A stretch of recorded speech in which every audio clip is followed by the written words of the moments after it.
রাগ করেন না আর কি, মানে মুসলিম ভাইয়ের বউয়ে একটা কথা প্রায় বলে যে ফুন্দে মোহে আসমান দেখা থাকে না, ছোট বাচ্চারা ও যে মানে এরকম হামাগুড়ি দিয়া 2 রানের চিপা দিয়া মাথাটা দিয়ে আসমান দেখে, তো ওই পাশার অংশটা উপরের দিকে থাকে। আমাদের কুমিল্লার গ্রাম্য ভাষায় এটারে বলা হয় ফুন্দে মোহে আসমান দেখা, বাচ্চাদেরকে দুষ্টামি করে বলা হয়। তো আমার মনে হয় যে মার্কিন যুক্তরাষ্ট্রের প্রেসিডেন্ট ডোনাল্ড ট্রাম্প তিনিও ঠিক এই টাইপেরই একটা আসমান দেখা স্বপ্ন দেখছেন। তবে তার এই স্বপ্নের বিপরীতে ইরান যেই স্বপ্ন দেখছে, এই স্বপ্নকে আসলে কিভাবে সামলাবে ট্রাম্প? তবে বিষয়টা অনেকটা জটিল একটা প্রক্রিয়া।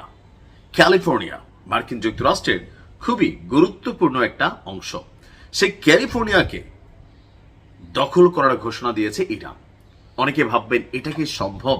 তবে বাস্তবে সম্ভব না হলেও ইতিমধ্যে মানচিত্রের মধ্যে ক্যালিফোর্নিয়াকে সংযুক্ত করে ইরান তাদের নতুন মানচিত্র প্রকাশ করেছে। প্রশ্ন হচ্ছে, কেন ইরান এই ধরনের পাগলামি করছে? কারণ মার্কিন যুক্তরাষ্ট্র ইরানের যে হরমুজ প্রণালী আছে, সেই হরমুজ প্রণালীকে নীল একটা দাগ দিয়া, আপনারা যে ছবিটা দেখছেন সেখানে নতুন মার্কিন ভূখণ্ড, এইরকম একটা ছবি যখন ট্রাম্প প্রকাশ করছে, এর পরপরই ইরান পাল্টা জবাব দিচ্ছে। অর্থাৎ ইরান এবং মার্কিন যুক্তরাষ্ট্র বনাম যে ইসরায়েল যুদ্ধ, এটা আসলে আমেরিকার যুদ্ধ। ইসরায়েল এখানে গুটি হিসেবে ব্যবহৃত হচ্ছিল, এখন এটা ভিন্ন দিকে মোড় নিচ্ছে। কারণ হরমুজ প্রণালী কোনোভাবেই আপনার কন্ট্রোল করতে পারেনি। আর হরমুজ প্রণালীকে ঘিরে মার্কিন যুক্তরাষ্ট্রকে নত হতে হয়েছিল ইরানের কাছে। কারণ বিশ্ব তেলের যে জাহাজগুলো আছে, বলা হয়ে থাকে 70% জাহাজই এই হরমুজ প্রণালী ব্যবহার করে সারা পৃথিবীতে যেতে হয়, ইনকামিং আউটগোয়িং। দর্শক, গত মঙ্গলবার ডোনাল্ড ট্রাম্প তার ট্রুথ সোশ্যাল অ্যাকাউন্টে হরমুজ প্রণালীর একটি মানচিত্র প্রকাশ করেছে। মানচিত্রের ওই কৌশলগত জলপথটিকে চিহ্নিত করে ট্রাম্প লিখছিল নিউ ইউএস টেরিটরি, অর্থাৎ নতুন মার্কিন ভূখণ্ড। তো এর আগে বলছিল যে যুদ্ধ শেষ হলে হরমুজ প্রণালী মার্কিন ভূখণ্ডে পরিণত করা হবে। পরে হোয়াইট হাউসও এই পোস্ট শেয়ার করে। অর্থাৎ প্রেসিডেন্ট যেটা বলছে, প্রেসিডেন্ট ভবন বা তাদের যে কর্মকর্তারা আছে তারা একই পথে হাঁটছেন। ট্রাম্পের পোস্টের পাল্টা জবাব দিয়েছে ইরানের সরকারি ইরান ইন হায়দ্রাবাদ অ্যাকাউন্ট থেকে।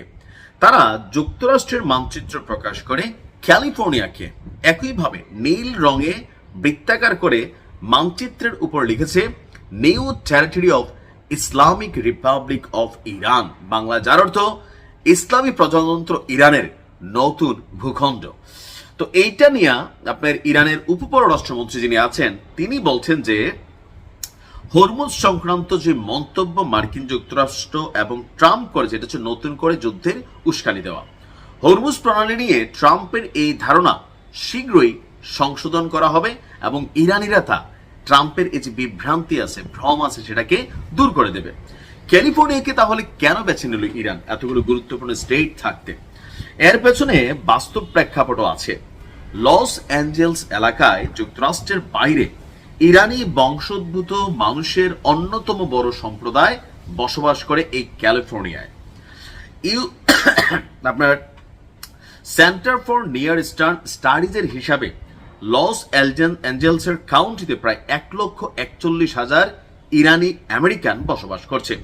1979 সালের ইসলামী বিপ্লবের পর দক্ষিণ ক্যালিফোর্নিয়ায় এই সম্প্রদায়ের বিস্তার ঘটে। লস অ্যাঞ্জেলসের ওয়েস্টউড এলাকা আনুষ্ঠানিকভাবে তেহরান জেলাস নামেও এই মুহূর্তে পরিচিত। অর্থাৎ ইরান বোঝাচ্ছে যে বাবা, আমরাও কিন্তু এভাবে খেলবো। কিন্তু এখানে একটা ভেজাল লাগবে, কোনটা জানেন? ইরানের এই ঘোষণার পরে ওই এলাকায় যে সকল ইরানি নাগরিক আছে তাদের উপরে মার্কিন যুক্তরাষ্ট্রের নতুন করে নজরদারি, গোয়েন্দা নজরদারি, আরো ব্লা ব্লা ব্লা বহুত কিছু কিন্তু ঘটতে থাকবে। তবে এই ধরনের ঘটনাগুলো পৃথিবীকে আস্তে আস্তে অশান্ত করে তুলতেছে, বিশ্বকে অশান্ত করে তুলতেছে, যুদ্ধকে আরো লম্বা করতেছে। আর এজ এ রেজাল্ট পৃথিবী জুড়ে আজকে যা ঘটছে, ট্রাম্পের উচিত এই ধরনের উল্টাপাল্টা কথা বলা থেকে বিরত থাকা, নয়তো যুদ্ধ কিন্তু আসলে থামবে না। ভালো থাকুন, আসসালামু আলাইকুম।